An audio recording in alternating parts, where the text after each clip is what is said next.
विश्व के निवासी सभी जन एक, रंग रूप वेश भाषा चाहे अनेक हैं, रंग रूप वेश भाषा चाहे अनेक हैं। नमस्कार, आज का सुविचार थॉट ऑफ द डे।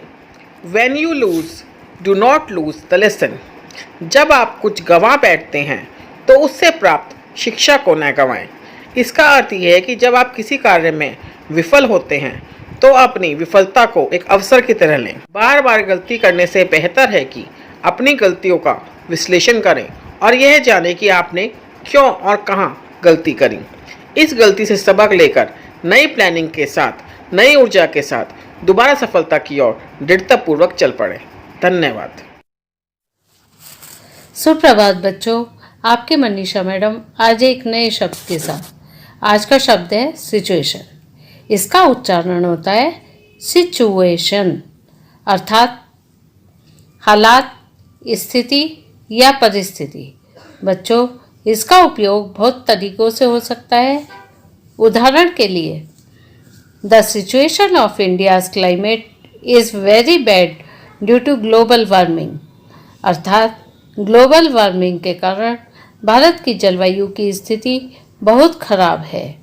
इसे ऐसे भी समझ सकते हैं, due to the spread of कोविड-19 virus the world is facing a very dangerous situation, अर्थात कोविड-19 वायरस के प्रसार के कारण दुनिया बहुत खतरनाक स्थिति का सामना कर रही है।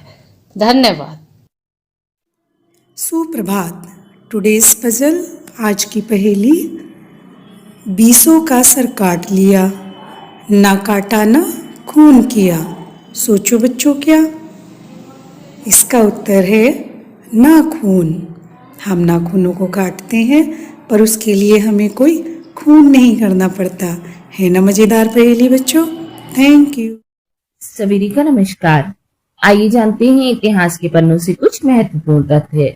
आज ही के दिन सन 1985 को एंटोनी कार्पोव को हराकर सोवियत रूस के 22 वर्षीय गैरी कास्परोव दुनिया की सबसे कम उम्र के विश्व शतरंज चैंपियन बने। 9 नवंबर की तारीख इतिहास में उत्तराखंड के स्थापना दिवस के तौर पर दर्ज है।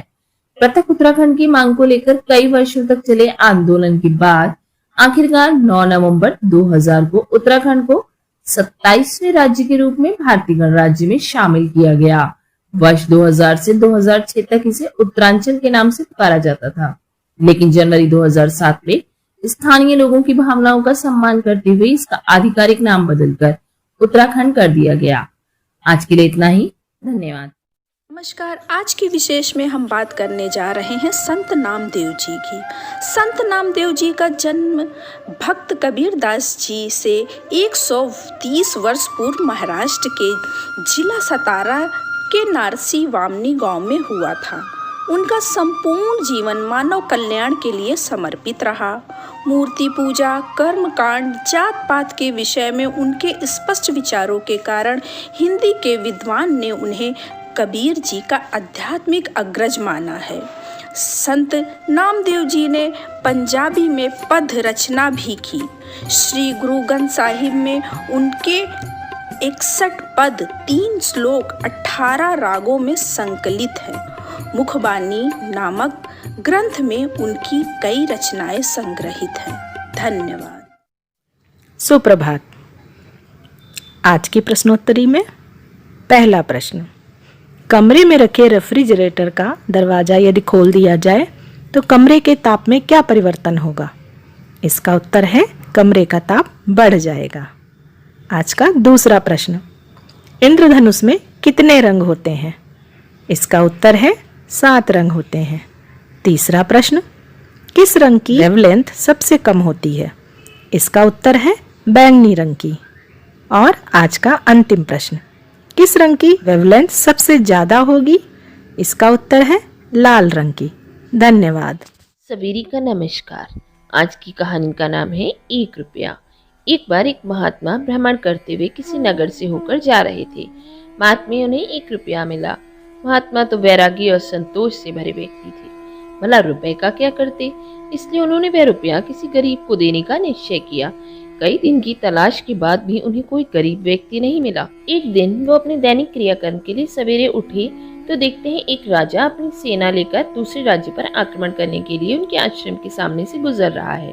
ऋषि को देखकर राजा रुक गया और अपनी सेना को भी रुकने का आदेश दिया और ऋषि को प्रणाम करते हुए बोला, ऋषिवर, मुझे विजयी होने का आशीर्वाद प्रदान करें। इस पर ऋषि ने काफी देर सोचा और उन्होंने वो 1 रुपया राजा की हथेली पर रख दिया।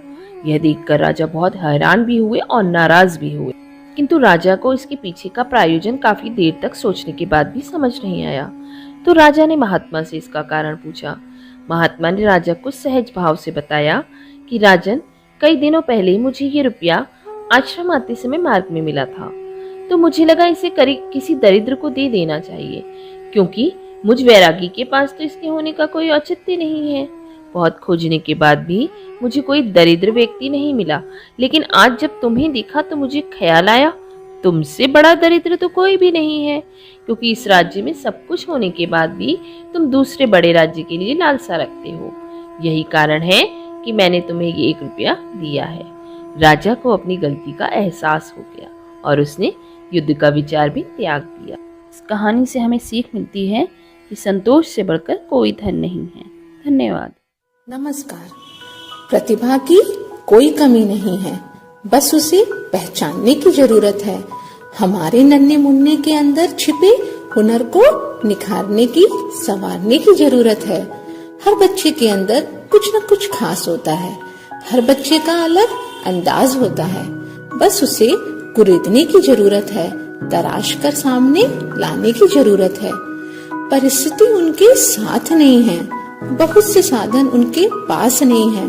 अब हमें अपना फर्ज निभाने की जरूरत है, उनके लिए कुछ कर गुजर जाने की जरूरत है। बच्चों के हुनर को सामने लाने की जरूरत है। धन्यवाद। आप सभी को संजीव शर्मा का एक बार फिर से नमस्कार। प्रेरणा सूची पर आधारित लर्निंग आउटकम से जुड़े हुए इस कार्यक्रम में, जिसमें हम बात करते हैं प्रतिदिन एक लर्निंग आउटकम को लेकर। आज का हमारा लर्निंग आउटकम है कक्षा 3 के भाषा से जुड़ा हुआ, और आज का एलो कोड है H307, जिसमें हम मौखिक पठन प्रवाह के बारे में बात करने वाले हैं। आइए देखते हैं किस प्रकार से कक्षा शिक्षण में हम गतिविधि करा सकते हैं। यहाँ कराई गई गतिविधि एक उदाहरण मात्र है, आप इसी प्रकार की अन्य गतिविधियां भी करा सकते हैं। हमारी आज की गतिविधि का नाम है हमने देखा।